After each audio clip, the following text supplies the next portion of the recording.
sweet J, a little aloha in our day. Spread a little aloha around the world at breakfast with Bob.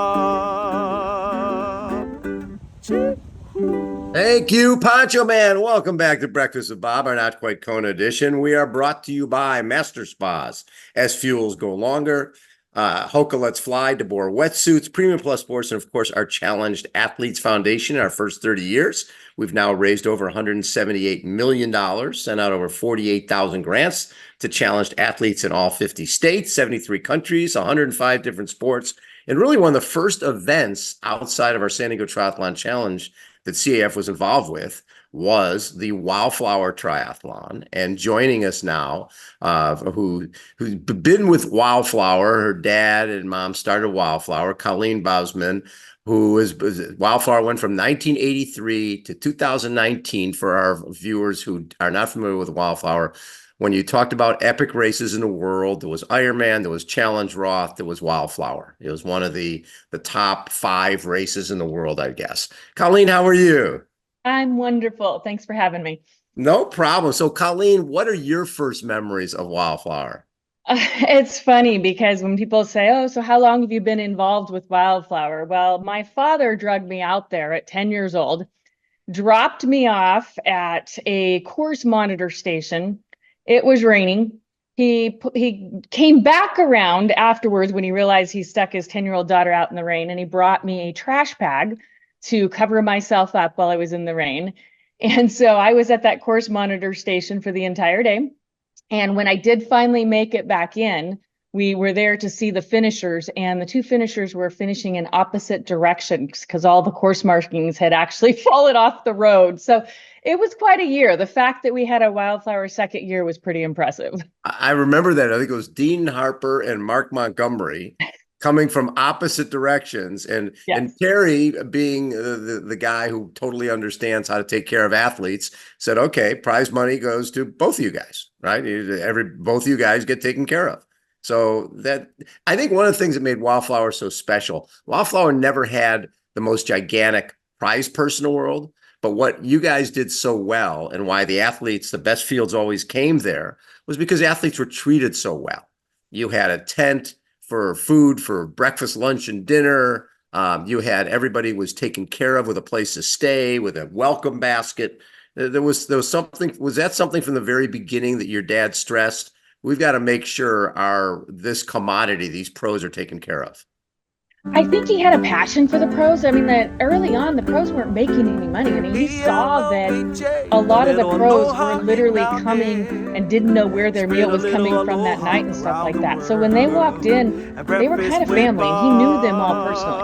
Like when they came in, he knew who had just had kids, who had married who. And so, there were days that we had athletes that came in, they were nobodies. They would show up and, they were new to the professional world, and they would come and they would say, well, I don't really have anywhere to go. And Terry would say, well, I have a couch in my trailer here. Go ahead and stay on it for a few nights until everybody else shows up. And they sat and they ate dinner with us. The other thing with Wildflower, at the beginning, it was, it was a music festival. Music was always involved from early on. But your dad really didn't know anything about the sport of triathlon, right? It wasn't like he was some triathlon fanatic saying, oh, I want to put on a triathlon.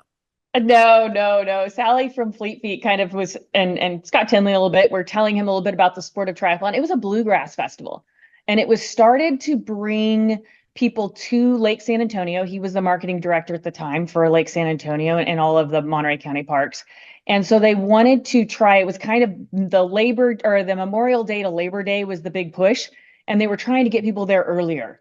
And so that was his job, brought in the music festival, and he fell in love with the sport and the people that were in it, and kept it going. And really that became the jumping point of everything to where he moved into becoming, he's never actually done a triathlon himself, which is the funny story.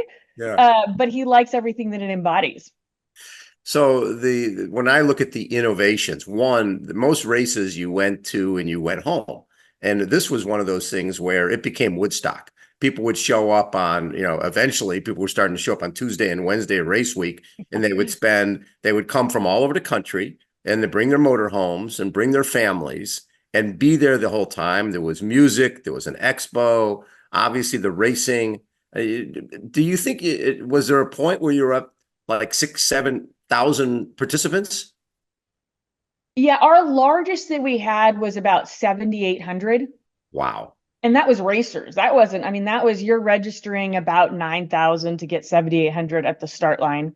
Right. We were getting anywhere from 35 to 36,000 people through the gate in a weekend. And so to put that in perspective, for those of you who kind of live in Central California, that is taking the entire city of Paso Robles and bringing it out to the lake for a weekend. So that was the infrastructure that we had to build out there. Well, and then you basically took over the campgrounds, right? For that whole week. It was you guys rented the whole place. Yeah. So, and that was one of the key components of it is by being able to have complete control of the gates, we were able to have the customer service experience from the time that they got there, the time they left. It was an event. And they were able to, we had each camping areas that we set up, and we put things aside for team and training the years that we worked with them, and we put things aside for the tri clubs. And so we were able to build a city that had its own little kind of heartbeats all over the area. Well, and then the college connection, right, with Cal Poly, those guys were. It almost became something that people did for school, right? Didn't people get class credits for coming out and being part of that? They did. So I taught a class at Cal Poly that was a special events class. It was kind of your extra credit points that you get. So it's ones that are out of your major. So we were teaching it, and we had people that were coming from, I think at one time I had 14 different majors that were in there. And when you take a group of people like that and you put engineers in a room with biology majors, in the rooms with kinesiology majors, in the rooms with business majors, you get some very creative ideas and ways of doing things. And, when those people graduated, they said that the experience they got from learning to put on events and learning to think under fire, to be creative, and we really did let them have a pretty free reign with a lot of new ideas that they had to try them, and really empowered them. And that was a key point of the leadership, was making them feel like they were an integral part of making this happen. So so they got the credits. And then in addition to that, we had 650 volunteers. Right. Exactly. Who were a huge part of it as well, because their enthusiasm on the course there was this connection between the volunteers and the athletes. And a lot of those volunteers became athletes. The energy of it. Yeah, it was really funny because we did a recent post on our Instagram about the college thing. And there were several of them that said, hey, I volunteered in college, and then afterwards I was able to come back and do a race. And that's really cool for us to see. Exactly. And then speaking of college, at that point, your dad created the Collegiate Championships, right? And there was no real collegiate racing, and your dad made that happen. And eventually USA Triathlon took that over, but that was the creation that happened at Wildflower. Yeah, we did it for over a decade when there was no collegiate nationals. And so having all of them come together, we had people coming from all over the US, and because it was the only one, because just like, he was there for the beginning of pro triathlon, he was there for the beginning of collegiate triathlon. Yeah. Yeah. And one of my favorite things when I'd come up there is the stairway that you have from one of the parking lots up, where on the stairs are all the champions, right? There's very few places that honor all the champions like that on a regular basis. And seeing the names, seeing Paula Newby-Fraser and Chris McCormack and Cam Whiteoff and all, and it's just so cool to see the history of our sport laid out on those stairs. It's something that you can't explain until you look at it. It's something simple like a stairway, but when you look back and you see all those names that are on that stair, we call it the Stairway of Champions. Yeah. And you see how far the sport's come, the names that are on there, the friendships that we have. A lot of times Wildflower was kind of the stepping stone of where people started their professional careers. I mean, you think about Chris McCormack. it was one of the first races he ran, and then he took off after there. You think about Jesse Thomas, Jesse who showed up Thomas. there, and he was not even prepared to be racing pro, but he did, and he has 5 wins there or something like that. And so I think between 2011 and 2016, nobody could beat him. Exactly. It's like his course. Well, and he showed up. I think he borrowed everything from Matt Lieto. He borrowed a race kit. He stopped at a gas station and got his sunglasses that became his trademark. And that changed everything in his career. Wildflower helped make a career for Jesse Thomas, who went on to create Picky Bar and become one of the top pros around. So when you look back, what are some of the things, some of your favorite memories from Wildflower?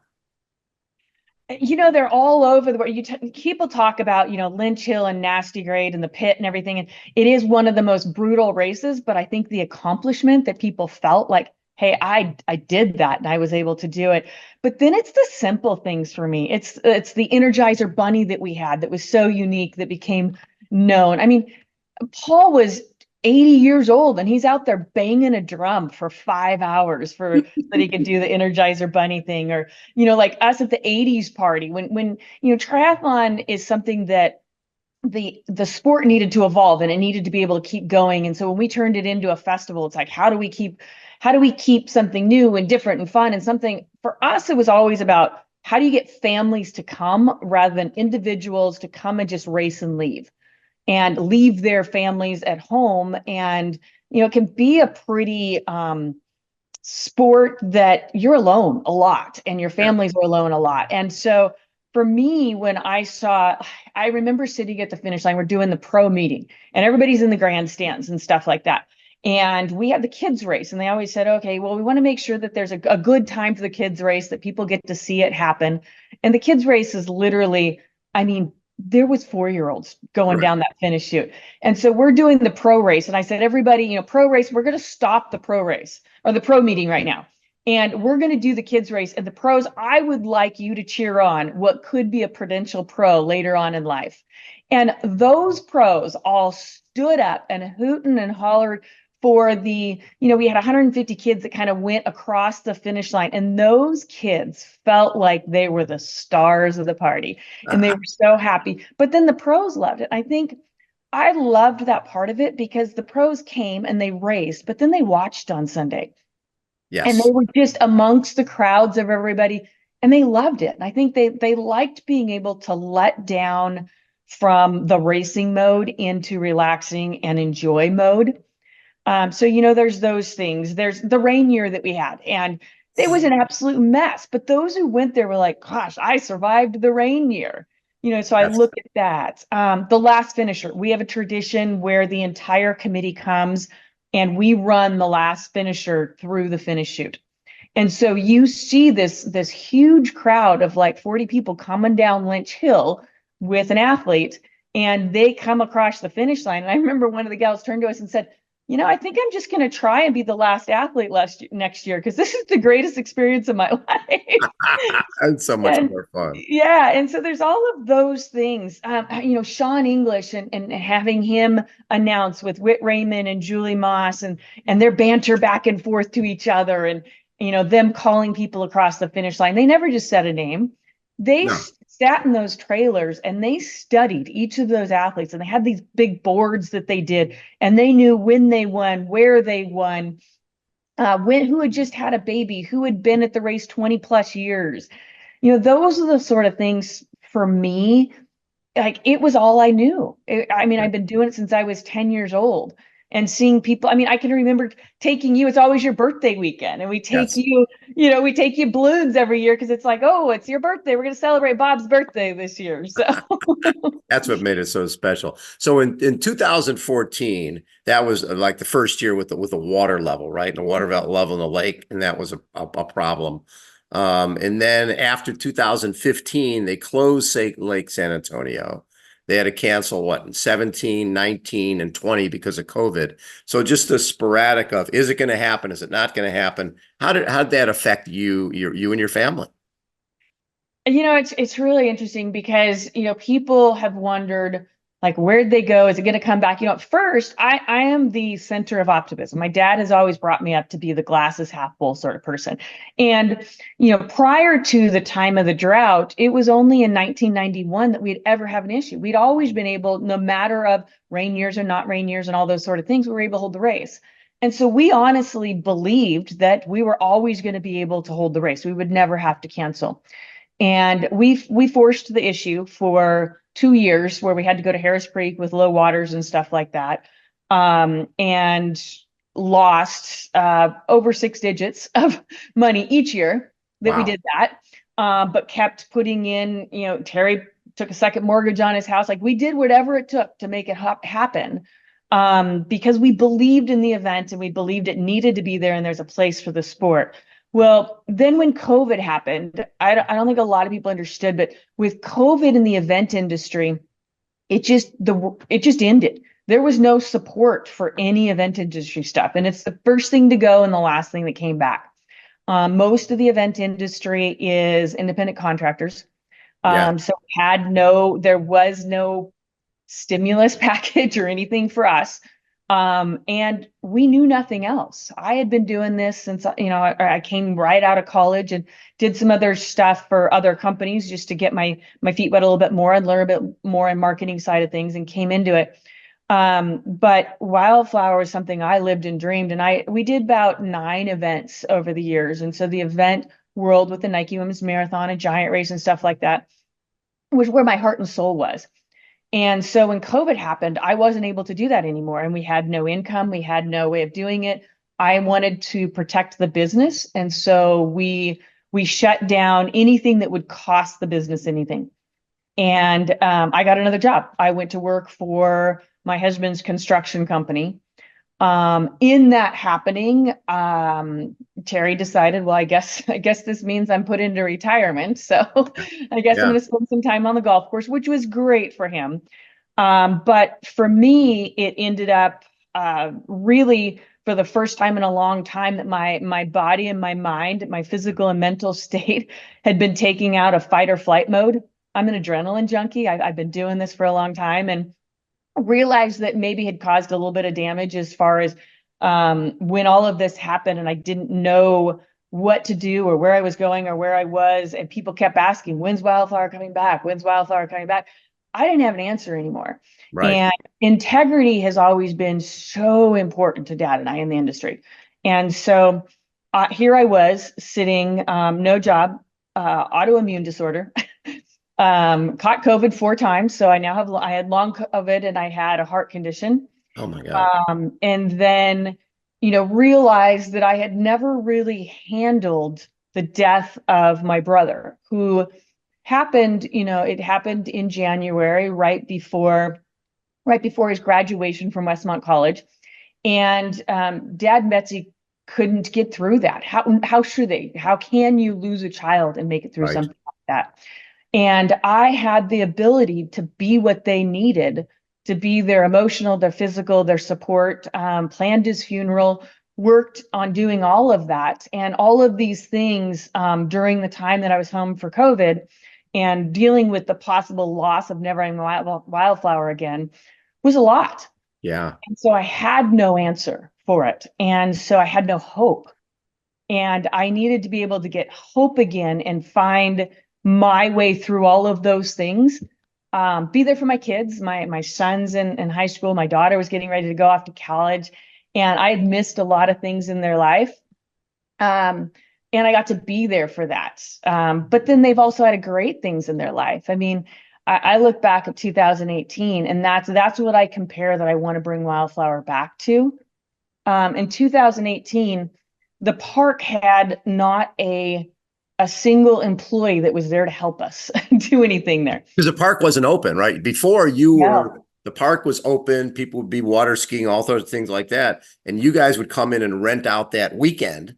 And then it was yours for the weekend, but the bathrooms were cleaned, all that stuff. There was people mowing the lawn. When you took it in 18, none of that was happening. You had to come in, mow the lawns, open the gates, clean the bath, everything. We literally were the ones that locked the gate down each night. And I did that. We did it from January to May every single weekend. It was my kids and I and 3 of my friends. And I did have a committee that kind of came in later on that really helped us with Cal Poly make this happen. I have an incredible operations team. Most of them have been with me for over 20 years, volunteer. But my son, here he is, 12 years old, and he is out there. He is picking up rocks off of Lynch Hill. We are hand picking up rocks all the way up the hill. My husband's out there with a weed whacker, and we're weed whacking every single camp spot. Oh my And God. you know, I look back at that, and that was one of the things that I got to look back at. And as much as I look back on it like, oh, that was hard. I mean, I was in the best shape I've ever been in my life because I was out there working so much.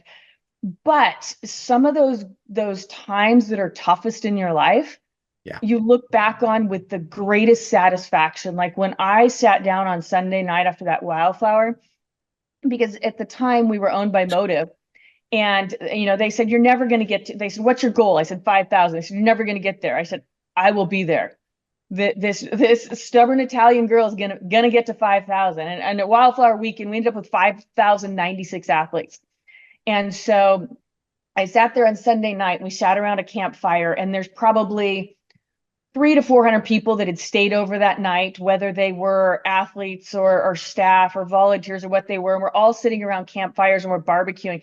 And I just sat back and went, wow, that, you know, it was one of those well done, good and faithful servants sort of things, because it was incredible. But that was a lot of that was so cool about 18. That was a lot of your vision of glamping, you know, like higher end camping, the area up on top of Lynch Hill and everywhere, where you were putting on running events up there. You added so much other stuff that had not happened before that I think took Wildflower to another level.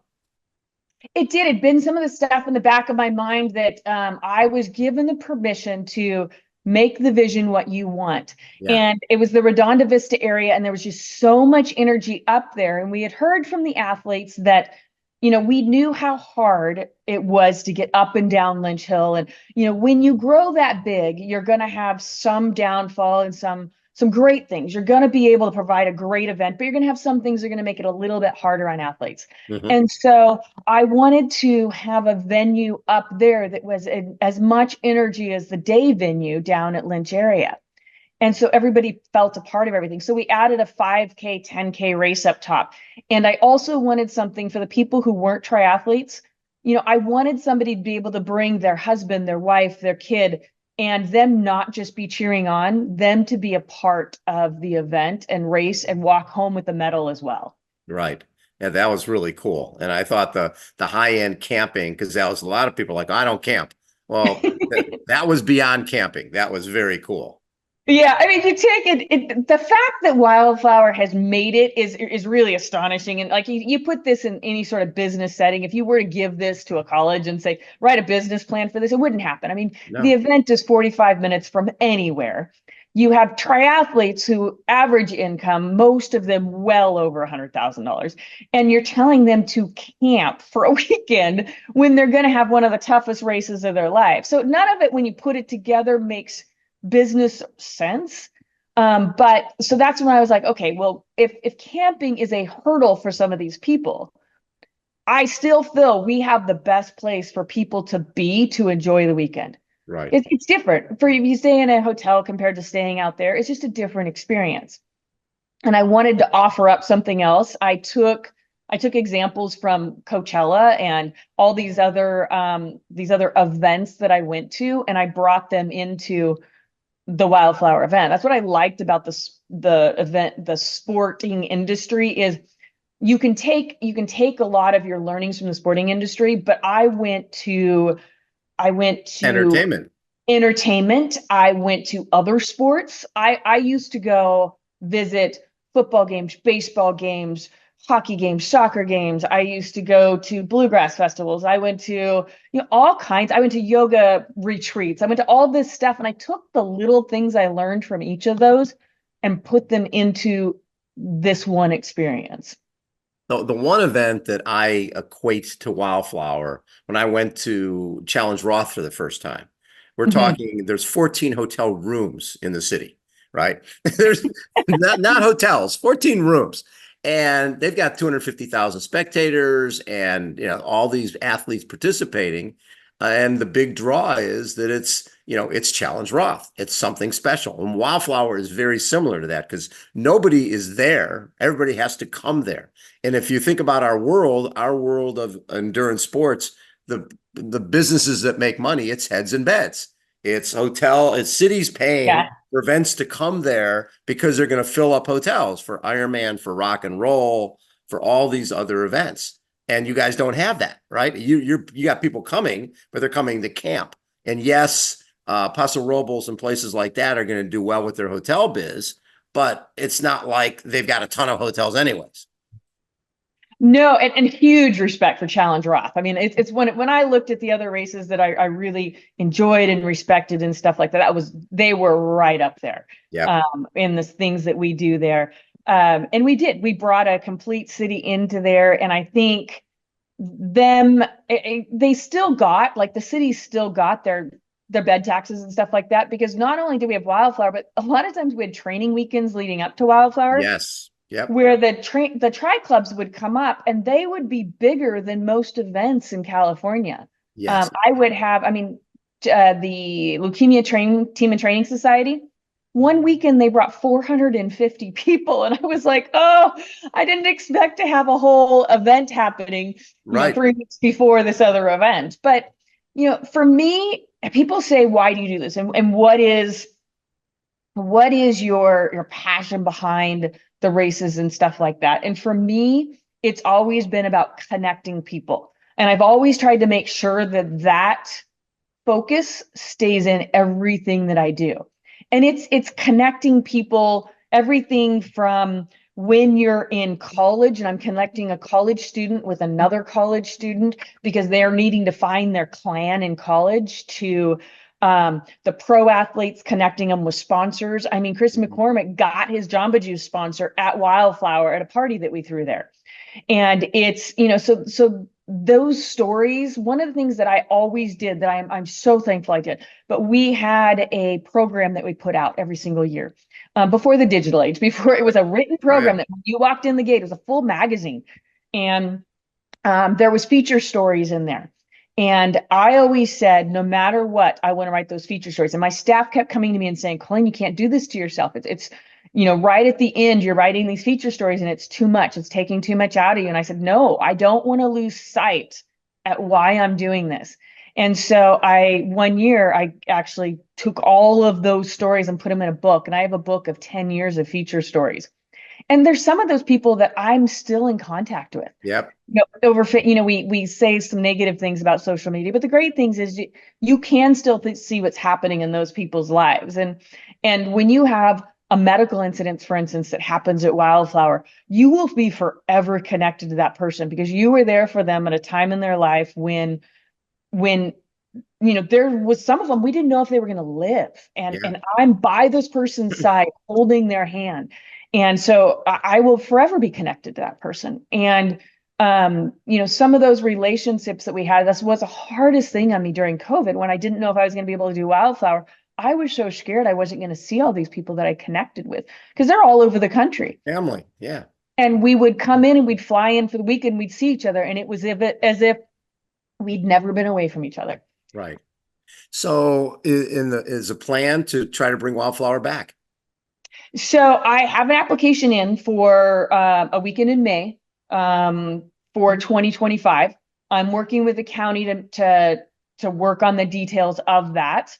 The park, is in different conditions. There's still the challenges with the park. There's still, people say, well, I don't understand why you haven't come back sooner. And I think the hard part is the reality is that when you're talking about college students, you haven't done a race for over 4 years, there's not a single Cal Poly student there who even knows Wildflower. Wildflower. Yeah. Now they may have, through passing down, if they have siblings or some of those sort of things, they may know it.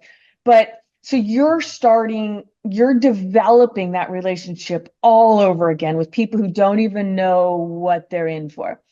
And then you have a park that has really not been kept up to because they haven't had us there. I mean, one of the great things about the relationship that we had with the park is it was mutual.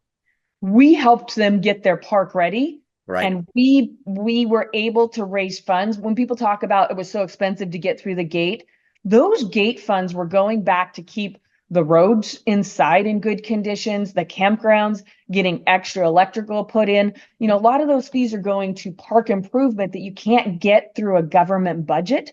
Right. But we were able to raise and give directly to them or pay for those park improvements. And so getting it back to a point, because I don't want to do this and do I'm not there to put on a 250 person race. That's not Wildflower. You're there to do Wildflower and get 5,000 people there. I do it, and it's not about the number 5,000. It's about the feel of getting all of those people that have all the memories gathered together to feel that energy again. Exactly. And do the whole music festival, do everything that you've done before. Absolutely. Wow. I do it no other way because that's part of it. And music is, and we're so fortunate here on the Central Coast with we have such amazing music and food and wine industry and beer industry, the brewing industry and stuff like that. There's so much that our Central Coast has to offer in a getaway from all of the people coming from LA and San Francisco to get away and take in the fresh air down here and enjoy what we have to offer. And I want to be able to bring all of that back again. And that takes a lot. It does. It definitely takes a lot. Will you be opening up a website for people to stay updated on what's going on? Yeah, so we currently have our website, and kind of this conversation that I was having with you was a stepping stone for what I call breaking our silence. We had nothing to say. Right. And so what I am saying right now is that I will do my best to continue the Wildflower brand, the Wildflower name, sharing the Wildflower stories. Mm-hmm. We do have the website. It is active. We are in the process of having our IT team put it back, put all the pieces back together after not working on it for a while. So it may look a little outdated, but all the information is there and stuff. So we will be updating it with a date as soon as we get the county parks. We will be starting a podcast that will show the stories of Wildflower and participants that have been there in the past. That is going to be Your Wild Story Matters. And so it will be just all about, and so it will hopefully be a way for us to disseminate information to the public. I have years of photos that we're going to be posting back on Instagram, back on Facebook, back on my daughter's coming in to help me out, and she's starting the TikTok account and being able to manage some of the marketing. She's at school right now at San Diego State and is looking for some marketing experience. So she's going to be coming in and helping me. It's still a family business. And so I hope to be able to be less silent in what we're doing. But there's also transparency, and I'm going to do everything I can to get 2025 to happen. And as soon as I have that date, and as soon as I have the approval, which is, we're not talking months, we're literally talking weeks. Good. Okay. Then we can do that. And then we'll be starting the huge task of finding the sponsors that are going to be able to come in to make it happen. Because a lot of those things, when I had sponsors, the key is I said to them, sponsoring our race is not about throwing banners up here. No. But if you want to come in and you want to sponsor Wildflower, I'm going to give you a list of things that the athletes could really benefit them to have a better experience, and you choose one. And this is what it's going to cost you to make it better for the athlete. And every single one of them was like, we're in. That's what we want to do. Exactly. And so we were able, that's how Cliff Bar's the one that threw the party for up at the, and paid for that band and the lighting, everything that we did up top, that 80s party. Yep. I told them something needs to happen up there. I gave them the vision, and then they really brought it to life. And that's, we're going to be bringing in sponsors that want to help us do that. And then trying to garnish our past athlete list and get as many back as we can. I hope that it becomes a long-term thing. I'm committing to 2025 reunion at this time, and we'll see where life takes us. And in terms of you own the brand back, right? Motive Sports doesn't own it anymore.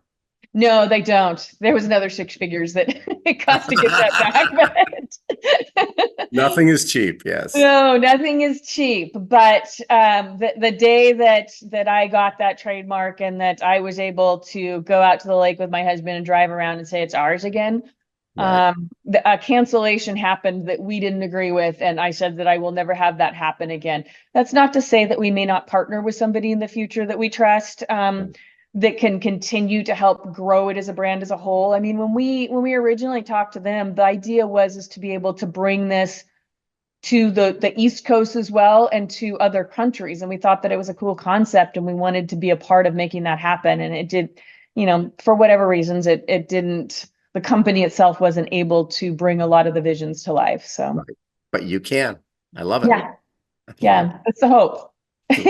Colleen, thank you for taking time and just traveling a little bit down Wildflower memory lane, because it is there aren't that many iconic events in our sport, and Wildflower certainly is one of them. And we want to do everything that we can to help make Wildflower, make your dream a reality and bring Wildflower back. Yeah, I mean, like I said, I'm just hoping to connect people again and have that same feeling that we all have. Throw a birthday party for you again somewhere there. Yesterday we did spring sprint triathlon, and I bought breakfast burritos for everybody. That's awesome. We had breakfast with Bob at spring sprint triathlon. So see, that's what I love about this sport and the events industry and stuff like that. And some people have asked me, well, will Terry be there? Of course, he's going to absolutely be there. He's going to be, I can't keep him off of he always is at the start line. He likes to do the start and be there to help me out. I mean, there's nothing more wonderful than working alongside your father for over 20 years like I did. And I'm happy, I'm honored, and I couldn't do it without him. Love it. Colleen, thank you again for everything you're doing. We'll keep people updated here through interviews with Colleen, and we're sharing all of our stuff through our social as well. Anything that's Wildflower related, we're all in. Again, Breakfast with Bob. Our Not Quite Kona edition. Colleen, thank you so much for taking time. We really Thank you. I so appreciate you and all that you have done, not only for us, but the sport. All right. Colleen Bousman has been our guest. Again, Breakfast with Bob, our Not Quite Kona edition. Thanks, everybody, for tuning in. We'll catch you next time. See ya.